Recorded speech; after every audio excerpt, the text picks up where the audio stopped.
दोस्तों, मैं Kumar sir career planner के स्टूडियो में आप सभी का ढेर सारा स्वागत करता हूं। जैसा कि आप जान रहे हैं, हम लोग अचीवर सीरीज की शुरुआत हमने किया है और स्टूडियो में जितने भी फाइनेंशियल ईयर 2020 और 2021 में जो हमारे अचीवर्स हैं, जो सक्सेसफुल अचीवर्स हैं, जो भारत सरकार के डिफरेंट विभाग में, भारत सरकार के राष्ट्रीयकृत बैंक में, स्टेट बैंक में, आरआरबीज में जो गए हैं, उनको स्टूडियो में बुलाकर हम लोग उनका फेलिसिटेशन कर रहे हैं। जैसा आप जानते हैं, ये कोविड का प्रोटोकॉल को हम लोग फॉलो कर रहे हैं, तो बच्चे को 1 to 1 बुला के स्टूडियो में उनके साथ आप सभी को रूबरू करा रहे हैं। बिकॉज एक पुरानी कहावत है कि सफलता खुद से भी अर्जित की जाती है और कुछ सफलता ऐसी होती है जो दूसरों के एक्सपीरियंस के आधार पर अर्जित की जाती है। तो हम लोग सभी ये चाहते हैं कि जो भी सक्सेसफुल स्टूडेंट है, हर स्टूडेंट जो कि एक अपने आप में आज के दिन में एक भारत सरकार का एम्प्लॉय बन गया है, वो कहीं ना कहीं आपके सफलता में कोई ना कोई रोल आपका अदा कर सकता है। तो हर एक स्टूडेंट, हर एक सक्सेसफुल स्टूडेंट अपने आप में एक खास है और वैसे ही खास स्टूडेंट के साथ चर्चा हम लोग करते हैं ताकि आप बेनिफिटेड हो सकें। तो चलिए, आज स्टूडियो में हम आलोक जी का स्वागत करते हैं। धन्यवाद sir, thank you so much for coming in the studio of career planner. धन्यवाद सर। सो आलोक, अभी आपका रिसेंटली चयन किस चीज में, कौन से एग्जाम में आपका चयन हुआ है? मेरा अभी रिसेंटली चयन एसएससी एमटीएस में हुआ है, जिसमें मुझे बंगाल स्टेट मिला, वेस्ट बंगाल। और मेरा इससे CHSL 2018 में भी टाइपिंग का हुआ है। मेरिट लिस्ट का वेट कर रहे हैं। फिलहाल ये 2 रिजल्ट है। ग्रेट। और SSC CGL 2019 में भी वेटिंग है सर रिजल्ट अभी। बहुत अच्छी बात है। बैक टू बैक आलोक जी के पास MTS का रिजल्ट ऑलरेडी इनके हाथ में है, ऑलरेडी CHSL का रिजल्ट वेटेड है और साथ साथ CGL 2019 में भी इन्होंने कट ऑफ को क्वालिफाई कर लिया है। यानी कहने का मतलब यह है कि MTS का रिजल्ट तो इनके हाथ में है ही, आने वाले दिनों में CHSL या CGL, हम लोग उम्मीद करेंगे CGL इनका हो जाए। जिस तरह का इनका परफॉर्मेंस है, आश्वस्त है, ये भी आश्वस्त है और हम लोग भी आश्वस्त हैं कि इन्हें CGL मिल जाएगा। तो आपको एडवांस में ढेर सारी शुभेच्छा CPSE परिवार की। धन्यवाद sir. So Alok ji, back to back आपके रिजल्ट्स आ रहे हैं, जिसमें कि एक फाइनल सिलेक्शन भी ऑलरेडी आपका हो चुका है। तो आप अपनी सफलता का श्रेय किसे देना चाहेंगे, या फिर आपकी स्ट्रेटजी क्या थी जिस तरीके से आप back to back result generate कर रहे हैं? सर, सबसे पहले तो हम सफलता का श्रेय देना चाहेंगे अलायंस क्लब के सारे हमारे जितने भी साथी हैं, हमारे जो अलायंस क्लब के जो फाउंडर है माननीय भूपेश सर, क्योंकि ये एक कंसेप्ट इस तरह का बेहतरीन कंसेप्ट है जहाँ तक हम समझते हैं, और ये उन स्टूडेंट्स के लिए जो सरकारी नौकरी की इच्छा रखते हैं उनके लिए एक बहुत ही बेहतरीन प्लेटफॉर्म है, जहाँ पे आपको एक्सपीरियंस के साथ साथ स्टडी मटेरियल के साथ साथ एक कंप्लीट परफेक्ट स्ट्रेटजी आपको बताई जाती है, जहाँ पे आप अपने से और लगातार मोटिवेट होते रहते हैं। यहाँ पे अचीवर्स जो है उनकी बातें सुनकर लगातार तो आपके अंदर भी कुछ करने का जज्बा होता है। अगर आप उस तरह से डिमोटिवेट अगर होते भी है, किसी एग्ज़ाम में क्वालिफाई नहीं भी कर पाते हैं, फिर भी यहाँ इस तरह का माहौल होता है कि आप बहुत मोटिवेटेड होते हैं, क्योंकि हर लड़के का 80% लड़के हैं कि हमेशा मतलब हर ईयर में कुछ ना कुछ उनका रिजल्ट आता है और बेहतरीन रिजल्ट आते रहता है। तो ये आपको मोटिवेटेड रखता है? जी जी जी जी जी सर। तो सबसे इसमें इम्पॉर्टेंट बात यहाँ है कि एक बहुत बेहतरीन इन्वायरमेंट मिलता है, और सबसे अलग बात की, और आपको कहीं अगर स्टडी में प्रॉब्लम आ रही है तो बैकअप के लिए करियर प्लानर की क्लासेस है। प्रत्येक सब्जेक्ट के एक्सपर्ट टीचर्स वहाँ पे अवेलेबल है। आपको टॉपिक वाइज, सब्जेक्ट वाइज वहाँ पे आपको कंप्लीट स्टडी का वो हेल्प करते हैं, उसमें हेल्प करते हैं। यानी आलोक जी का ये मानना है कि CPSE परिवार इन्हें कंप्लीट पैकेज देता है। अलायंस क्लब में तो इनकी बहुत अच्छे तरीके से, शानदार तरीके से इनका प्रिपरेशन चलता ही है, और अगर कहीं डाउट होता तो रिस्पेक्टिव सब्जेक्ट से हमारे या तो अलायंस क्लब के चैंप्स होते हैं जो मैथ्स, रीजनिंग, इंग्लिश, GS के जो चैंप्स होते हैं वो इन्हें मदद करते हैं, और उसके बावजूद भी अगर क्लासेस की जरूरत होती है तो हमारे एक्सपर्ट टीचर्स हमारे बच्चों को हेल्प करते हैं, और यही कारण है कि इतने अच्छे रिजल्ट आते हैं। जी जी सर। सो आलोक जी, थोड़ा सा बताइए आपका MTS में मार्क्स कितना है? सर, मेरा MTS में 86 पॉइंट समथिंग है, 24 के समथिंग ऐसे कुछ है। That's great. जी सर। और आप CHSL को लेकर आप आश्वस्त हैं कि आपका रिजल्ट? जी सर। उसमें EWS कैटेगरी से मैं हूं और उसमें मेरा 203 पॉइंट समथिंग मार्क्स है। तो एक्सपेक्टेड है कि मार्क्स आ ही जाना चाहिए। तो CGL 2019 के बारे में क्या मानना है आपका? क्या उसमें भी आपका रिजल्ट अपेक्षित है? हाँ, उसमें भी सर आशा तो करता हूं, लेकिन आगे ऑलवेज इंसान को हमेशा ऑप्टिमिस्टिक होना चाहिए। तो आलोक जी, जस्ट थोड़ा सा अपने फैमिली बैकग्राउंड के बारे में बताएंगे? सर, मैं बिहार के समस्तीपुर ज़िले से आता हूं और मैं एक मिडिल क्लास फैमिली से आता हूं। मेरे पिताजी किसान हैं और मैं यहाँ पटना में रह के तैयारी करने के लिए आया था, और मैंने ज़्यादा पटना में आने के बाद बहुत से स्टूडेंट डिमोटिवेट होते हैं, इधर उधर भटकने लगते हैं, कहाँ क्लास करें कहाँ नहीं करें। मैंने ज़्यादा कोचिंग नहीं ली है, एक क्लासेस ली थी, और उसके बाद डायरेक्ट मैं यहाँ अलायंस क्लब के बारे में सुना, यहाँ का कंसेप्ट समझा, समझा, यहाँ पे आया और पिछले 2-3 साल से इसी alliance club career planner alliance club परिवार से ही जुड़ा हुआ हूँ। और मैंने ज़्यादा इधर, क्योंकि मुझे जो चाहिए था वो सब कुछ यहाँ मिला, एक्सपेक्टेड जो भी था यहाँ मिला, तो मुझे कहीं और जाने की ज़रूरत नहीं हुई। गुड। तो आलोक जी, जैसा देखा गया कि एंट्री लेवल यानी एमटीएस से लेकर सीएचएसएल एंड देन सीजीएल आपके सभी में रिजल्ट आ रहे हैं, तो बच्चे को आप क्या मैसेज देना? सर, एमटीएस तो एक भारत सरकार का सबसे जो ये है एंट्री लेवल का जॉब है, तो इसमें तो किसी भी स्टूडेंट का सब लोग अप्लाई करते हैं, तो हमने भी किया, रिजल्ट आया। लेकिन ये एक शुरुआत है, न कि अंत है। और यहाँ का जो क्वालिटी एजुकेशन है वो सीजीएल रैंक का जॉब एक्सपेक्टेड है। सारे लोग वही एक्सपेक्ट करते हैं कि हमें वही जॉब मिले और डिज़र्व भी करते हैं। यहाँ का जो स्टूडेंट जिस तरह से तैयारी करते हैं, जिस तरह से स्ट्रेटजी होती है, हमारे अंदाज से पूरे बिहार में इस तरह का या पूरे देश के लेवल पे बात करें तो इस तरह का इंस्टीट्यूशन है और इस तरह का जो ग्रुप चलता है, जितना अनुशासन से और जितनी ईमानदारी से बच्चे मेहनत करते हैं और एक इतना बेहतरीन कंसेप्ट है। स्पेशली एक चीज़ हम मैसेज देना चाहेंगे उन लड़कों के लिए जो लड़के जॉब की कोशिश में रहते हैं, लेकिन वो थोड़ा सा मतलब एक होता है ना, आलस से टाइप का आता है कि कल कर लेंगे। और मैं भी उनमें से ही एक स्टूडेंट था। लेकिन ये एक ऐसा कॉन्सेप्ट है लायंस क्लब का कि इस तरह से यहाँ इन्वायरमेंट है कि आपको कुछ कहना नहीं पड़ेगा, आप खुद से उस ट्रैक पे चलेंगे।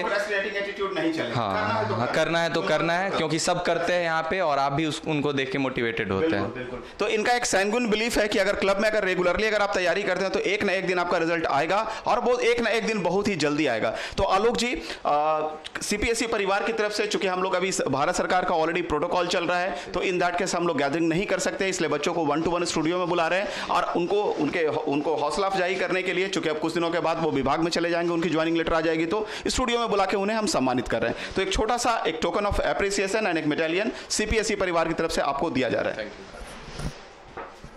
तो ये एक टोकन ऑफ एप्रिसिएशन है जो आलोक को दिया जा रहा है उनके ग्रैंड सक्सेस के लिए, और उम्मीद करते हैं कि जल्दी से सीजीएल 2019 के एग्जाम में भी come out with flying colours ये हों। और एक मेडालियन है जो कि आपको दिया जा रहा है। CPSE wishes you all the success in this time. That's great. तालियां बजती रहनी चाहिए हमारे सक्सेसफुल अचीवर्स के लिए। That's great. So last message Alok ji, आप स्टूडेंट को क्या देना चाहेंगे कि किस तरीके से वो अपना प्रिपरेशन करें? लास्ट मैसेज अपकमिंग एग्ज़ाम्स के लिए स्टूडेंट को हम यही बोलना चाहेंगे कि जो भी पटना में तैयारी करने के लिए आते हैं या बिहार की जो भी जहाँ से भी तैयारी करना चाहते हैं, वो ज़्यादा इधर उधर ना भटके। अलायंस क्लब करियर प्लानर जो भी साथ का जो एक ये है, आप उस ऑर्गेनाइजेशन के बारे में बारीकी से पता कीजिए, एक बार देखिए और यहाँ पे आपको सारी चीज़ें मिलेंगी और आप मेहनत कीजिए। मेहनत के बिना कुछ नहीं होता, मेहनत कीजिए और अलायंस क्लब आपके साथ खड़ा होगा। पूरे ग्रुप्स खड़ा होते हैं हर चीज़ के लिए, तो आप हर एक बच्चा एक दूसरे जी सर। और आप कहीं भटके नहीं, क्योंकि इतना आसान रह नहीं गया है, क्योंकि आपको एक प्रॉपर वे में तैयारी करनी पड़ती है। आप अपना समय अन्यथा कहीं ना गवाएं, सही जगह पे सही तैयारी करें। That's great. तो ये थे आलोक जी। आलोक जी, अब स्टूडियो में आने के लिए आपका ढेर सारा स्वागत, और आप सभी दर्शकों का जो सक्सेस टिप आलोक जी ने आपको इम्पार्ट किया है उसको सुनने के लिए, पेशेंटली सुनने के लिए आपका कोटि कोटि बधाई and thank you so much. Thank you so much. So दोस्तों, करियर प्लानर स्टूडियो से मैं कुमार सर आप सभी दर्शकों का ढेर सारा स्वागत करता हूं। जैसा आप सभी परिचित हैं, हम लोग अचीवर्स सीरीज चला रहे हैं। रिसेंटली अभी सारे बैंकिंग एंड एसएससी का रिजल्ट घोषित किया गया है, फाइनेंशियल ईयर 2020 और 2021 की। हर वर्ष की भांति इस वर्ष भी सीपीएसई परिवार के बच्चों ने काफ़ी अच्छा प्रदर्शन अपना दिखाया है, चाहे वो बैंकिंग हो, एसएससी हो या रेलवे हो या different examination like ESIC, EPFO, FCI etcetera हो।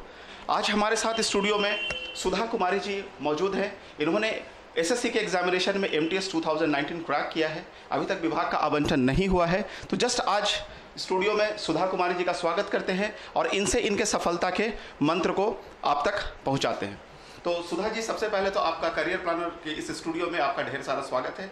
आपका चयन एमटीएस के लिए किया गया है, विभाग का भी आवंटन नहीं हुआ। ठीक, फाइन। तो सुधा जी, मुझे ये बताइए कि किस तरीके से आपने अपने प्रिपरेशन को अंजाम दिया जिससे कि आपको ये सफलता अर्जित हुई? जैसे शुरू में पीटी होता है तो उसके हर पार्ट पे ध्यान देना और जैसे कि मेरा सीजीएल टारगेट है, तो हर एग्जामिनेशन का पहले से ही प्रिपरेशन, ऐसा नहीं कि पीटी का पहले कर ले फिर जब मेंस आया तब करेंगे। पीटी मेंस का साथ में चलता है और थोड़ा बहुत डिस्क्रिप्टिव पे भी ध्यान पहले से ही देना पड़ता है, जैसे कि डिस्क्रिप्टिव एकाएक नहीं किया जा सकता है। गुड। तो इसीलिए सारा प्रिपरेशन साथ में चलता है। ओके, यानी सुधा जी का साफ कहना है कि अगर आपको किसी भी एग्जामिनेशन में, खास करके एसएससी के एग्जामिनेशन में, अगर फाइनल लिस्ट में, मेरिट लिस्ट में अगर आपको अपना स्थान अर्जित करना है तो आपको पहले दिन से ही मेन सेंट्रिक आपको प्रिपरेशन करना होगा। अगर पीटी सेंट्रिक अगर प्रिपरेशन करते हैं तो पीटी तो आपका हो जाएगा, लेकिन शायद आपका मेंस में अच्छा स्कोर नहीं आएगा, और यही इनके सफलता का सबसे बड़ा राज था। तो बहुत अच्छी बात आपने हमारे पेरेंट्स को बताया सुधा जी। तो सुधा जी मुझे बताइए कि आपका स्कोर क्या था एमटीएस में?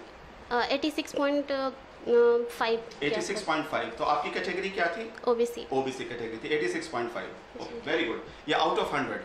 हाँ, आउट ऑफ 100। That's great. तो आप एमटीएस के साथ साथ सीजीएल के एग्जाम को भी लिख रही हैं? जी। उसमें भी कुछ सफलता आपको अर्जित हुई है? सीजीएल 2019 में आपका क्या स्टैंड था, या आपने क्वालिफाई करा, उसका भी ऑलरेडी कट ऑफ दिया गया है? कट ऑफ है, तो अभी मेरा हुआ है 3rd लिस्ट में। ओके। तो बस उसी का कट ऑफ पार के जनरल कैटेगरी में। अच्छा, उसके लिए भी आपने क्वालिफाई किया, तो चलिए बहुत अच्छी बात है। एमटीएस का रिजल्ट तो ऑलरेडी इनके पास ऑलरेडी आ ही चुका है, और साथ साथ सीजीएल 2019 का जो अभी कट ऑफ रिलीज किया गया है उसमें भी इन्होंने अपना नाम अर्जित कराया है। So all the best. हम लोग अपने तरफ से ढेर सारी आपको एडवांस में ही शुभेच्छा देते हैं कि सीजीएल 2019 में भी आपका फाइनल सिलेक्शन हो जाए। तो सुधा जी आप ये बताइए, थोड़ा सा अपने फैमिली बैकग्राउंड के बारे में हमारे बच्चों को बताइए कि किस तरीके से आपका फैमिली बैकग्राउंड है, कहाँ से आप बिलोंग करती हैं, और किस तरीके से आपको सीपीएसई परिवार ने आपके रिजल्ट तक लाने में किस तरह से आपको मदद करी? सर हम तो फैमिली, मेरा फार्मर फैमिली से बिलोंग करते हैं। That's great. और बस मेरे दादाजी गवर्नमेंट टीचर थे, और बाकी उसके बाद कोई जॉब नहीं करते हैं। अच्छा, बस मेरे okay. पापा हैं तो फार्मर ही। दादाजी आपके सरकारी विभाग में शिक्षक थे? सरकारी विभाग में शिक्षक थे। गुड। तो इसका मतलब है दादाजी के बाद आप ग्रैंड डॉटर हैं जो कि सरकारी विभाग में जा रही हैं, है ना? यानी एक पीढ़ी के बाद दूसरी पीढ़ी, यानी दादाजी के बाद एक पीढ़ी सरकारी विभाग में नहीं था, और उसके बाद जो दूसरी पीढ़ी है वो अब सरकारी विभाग में आई है। बहुत अच्छी बात है। जैसा आपने बोला कि फार्मर्स की आप डॉटर हैं, तो अभी आप देखते होंगे कि जिस तरीके से अभी सीपीएसई परिवार में एसएससी के विद्यार्थियों ने जिस तरीके का जलवा अपना बिखेरा है, बहुत सारे स्टूडेंट हमारे जो हैं वो एग्रारियन फैमिली से बिलोंग करते हैं। और जैसा आप जानते हैं भारत किसानों का देश है। अभी रिसेंटली भारत के चीफ जस्टिस की भी अपॉइंटमेंट की गई है, और संजोग से वो भी एक किसान के ही बेटे हैं, है ना? तो इस तरीके से आपने सुधा जी जो अपना सफलता अर्जित किया, तो बच्चों को आप थोड़ा सा मैसेज देना चाहें कि किस तरीके से आप अपने आप को फोकस रखा, बिकॉज जनरली देखा जाता है कि एसएससी पे बच्चे जब तैयारी करते हैं तो बहुत ज़्यादा नर्वस हो जाते हैं और उन्हें पेशेंस की अभाव होती है। तो आप जैसे रिजल्ट नहीं आता है तो फिर उस वजह से डिमोरलाइजेशन हो जाता है, तो ये चीज़ नहीं होना, जैसे कि ग्रेजुअलिटी होना चाहिए, कि हमेशा करते रहना है, फोकस में होते रहना, मतलब लगातार, हाँ फोकस लगातार होते रहना चाहिए, कि अपना फोकस बिल्कुल भी लूज नहीं करना है, बस जब तक से अपना टारगेट नहीं मिले तब तक से करते ही रहना है। बहुत अच्छी बात है। तो आप एक गर्ल चाइल्ड हैं, तो काफी आप स्पेशल भी हैं, तो अब just career planner alliance club परिवार की तरफ से आपको एक छोटा सा एक टोकन ऑफ एप्रिसिएशन, एक सर्टिफिकेट और एक मेडालियन से आपको सम्मानित हम लोग स्टूडियो में कर रहे हैं। तो सुधा जी, ये एक टोकन ऑफ एप्रिसिएशन है, एक सर्टिफिकेट है जो सीपीएसई परिवार की तरफ से आपको दिया जा रहा है आपकी सफलता के लिए, और हम लोग उम्मीद करते हैं कि आगे भी आप सफलता के परचम को इसी तरीके से फहराते रहेंगे। तालियां बजती जानी चाहिए हमारे सक्सेसफुल स्टूडेंट के लिए। So that's great. तो इसी शब्दों के साथ मैं कुमार सर स्टूडियो से आप लोगों से विदा लूंगा, एंड सुधा जी आप स्टूडियो में चलकर आई और हमारे ढेर सारे पेरेंट्स को आपने सक्सेस टिप इम्पार्ट किया, तो इसके लिए आपको बहुत बहुत बधाई। Thank you for coming in this studio. Till we meet again, thank you so much. Please swing with us.